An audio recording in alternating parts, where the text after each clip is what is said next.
Hi, I'm Greg Dell with Dell Disability Lawyers here with attorney Alexander Palamara. We're going to talk about one of Alex's resolved disability appeal cases against Reliance Standard. And Alex, in this video, we're going to talk about why the claimant was denied, what you were able to do to win the appeal, and then provide some other helpful tips for people who may have a Reliance Standard denial or don't want to get denied. So let's get into talking about the background of your case. So a little bit background. I mean, to answer your question, why was it denied? It was a BS denial. It really was. I mean, the case is easy.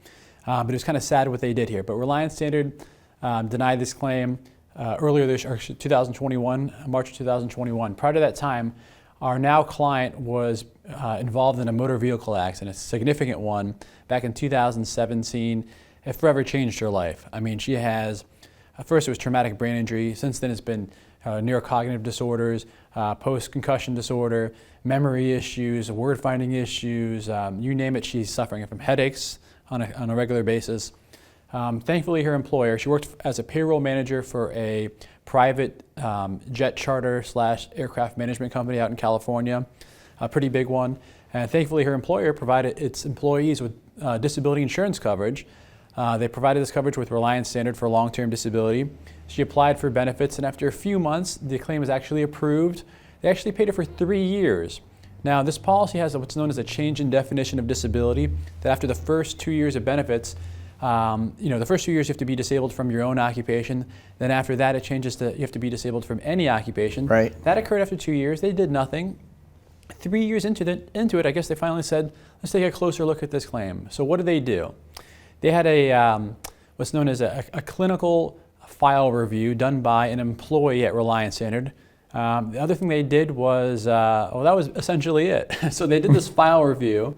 The file review essentially stated that there was the most recent neuropsychological testing was old. It was back from 2018. There's nothing new to this file. Maybe we should order updated records or whatnot, and then we'll decide this case. So what did the claims analyst do?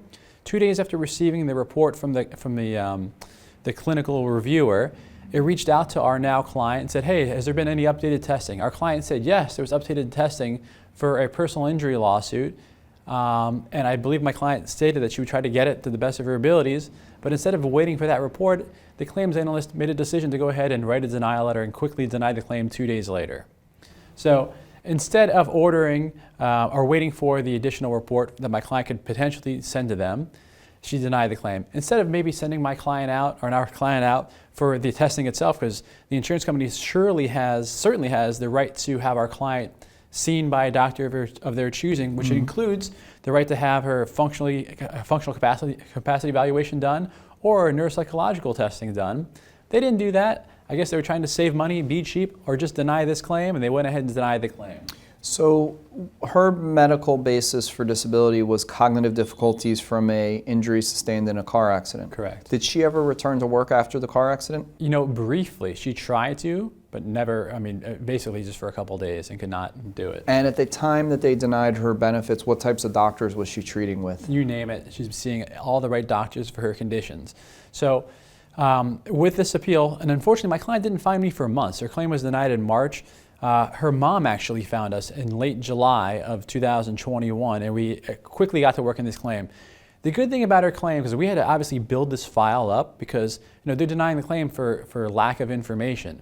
So what we had to do, and yeah, she was treating on a regular basis, but she was not doing updated testing. She was just seeing her doctors, and doctors saying, same old, you're still, you're still having, just basically all the records repeated themselves. And the thing that's important here is when you say that, that's actually not a problem in terms of the quality of care because the doctors now have been seeing her for 3 or 4 years, right? And doctors go based upon patients' complaints. And so if she's still going in and saying, Doc, I'm having short-term memory issues, or I'm having difficulty multitasking, or I'm very fatigued, or whatever her complaints may be, the doctor is going to basically say, okay, that's what it is, and we know why you're having it already. You've had a brain injury for 4 years.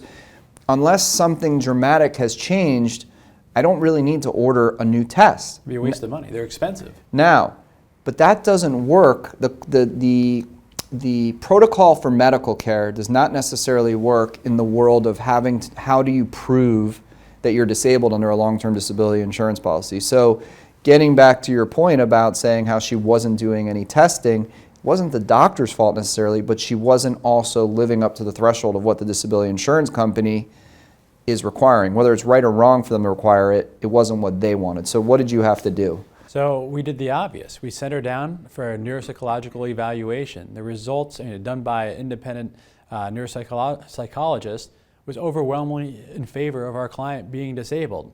But I did know that sometimes dealing with the insurance companies, they could try to find fault in this report, this evaluation. So what I did was I hired an independent expert by the name of Danny Mystery, Dr. Danny Mystery. I think he's in charge of the head of the Brain Alliance of Colorado. He used to be, I think, either the U.S. swim team coach, doctor and whatnot. He basically all he does now is neurocognitive disorders. I found him.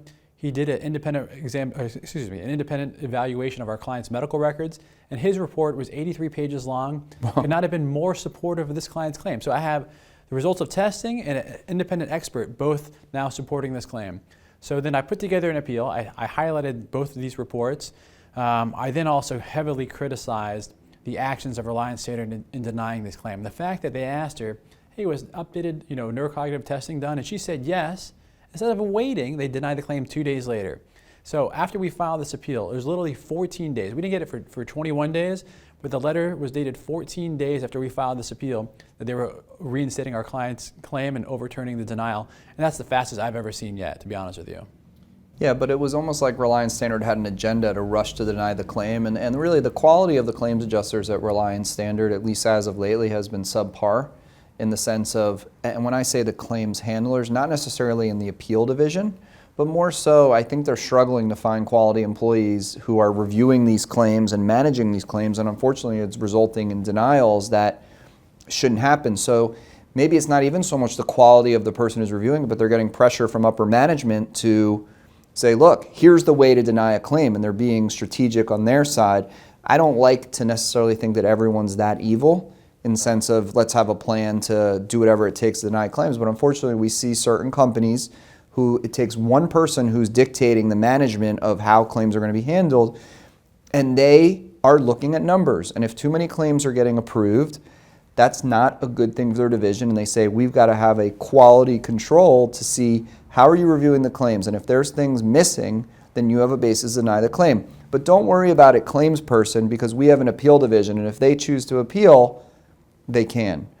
But they're denying a claim of someone suffering from a cognitive disorder. It's like almost immoral what they did here, to expect that someone who has a cognitive disorder to be able to realize that she needs to keep on supplementing her file to continually prove to the insurance company that she's disabled, and realize that she has to do continued testing. It's like they're taking advantage of a disabled person in this situation. Well, they often do. A disabled person whose exact condition of what she's saying she can't do, as one of the things, is meet deadlines, keep up with job requirements, draft reports, obtain documentation that my employer may need. And here she's proving to them, I can't keep appointments, I can't do any of those things. And now you're telling me that I don't have enough evidence because I can't do all the things that you're saying I should be able to do. Right. And I don't think necessarily the claims analyst is an evil person, but maybe they're overworked. They're probably overworked, underpaid, and like you said, maybe it's just the evil companies. Some of these insurance companies, I don't know if they're evil, but some of the things they do are pretty evil.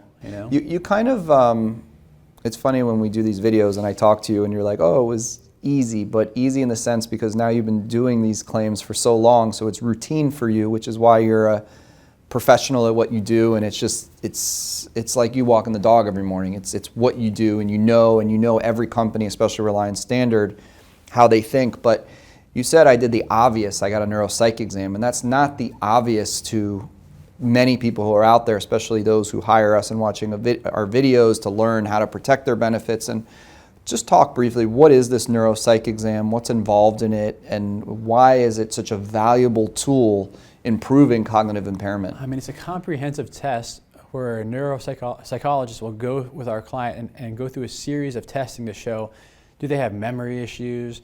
Do they have cognitive processing issues? Do they have word finding issues? It's hours. I think it's an hours. Sometimes it's broken up over. It could be a day or 2 days. Exactly.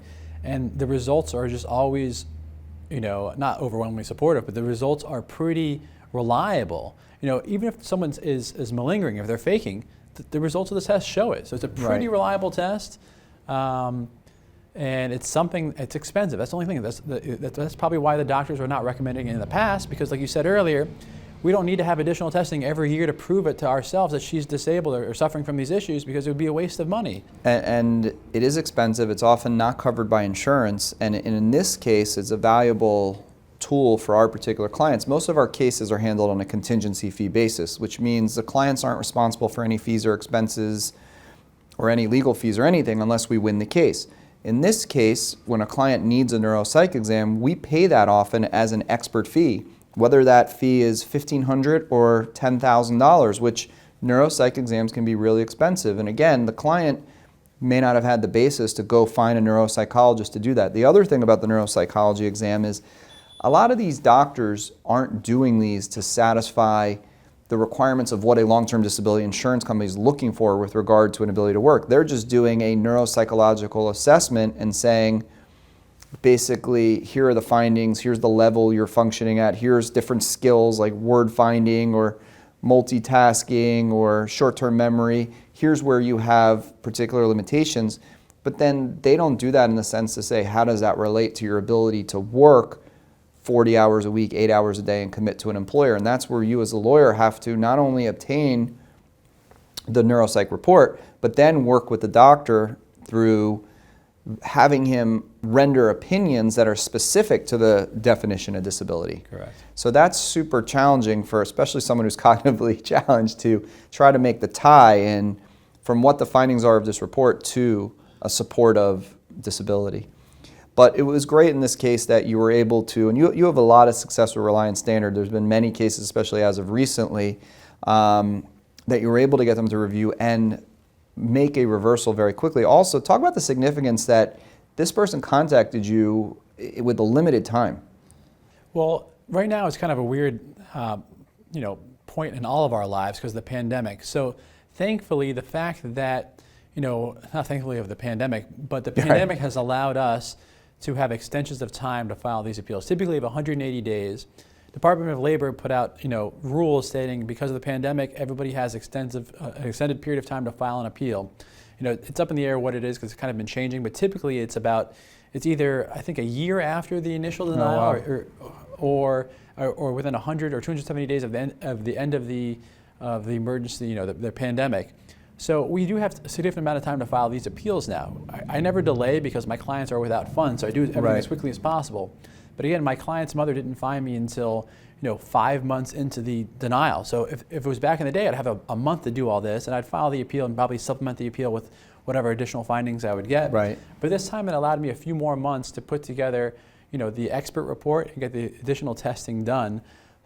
So while she had to wait a couple more months to get this claim reapproved, ultimately she was approved less than a year after she was initially denied. But due to the pandemic, we kind of do have extended periods of time to file the appeal. Right. So as we're sitting here in 2022, recording this video, it's a unique period where you're not limited to the 180 days. But had it been, it would be, look, we've had people call us with 4 or 5 days left and we try to pull together what we can. But the point of this is that you should take action immediately, and you should, more importantly, not ignore them and not try to do it on your own. Get representation and do it quickly, because there's a lot of steps we want to take, because that neuropsych exam, I'm sure it took at least a month to get organized, and then it takes the doctor another couple of weeks to get the report back. So everything takes time. Nothing happens quickly. So if you're someone out there with a Reliance Standard long-term disability claim, feel free to reach out to Alex, myself, any of our long-term disability lawyers. No matter where you live in the country, we're available to represent you, and we always provide an initial free phone consultation.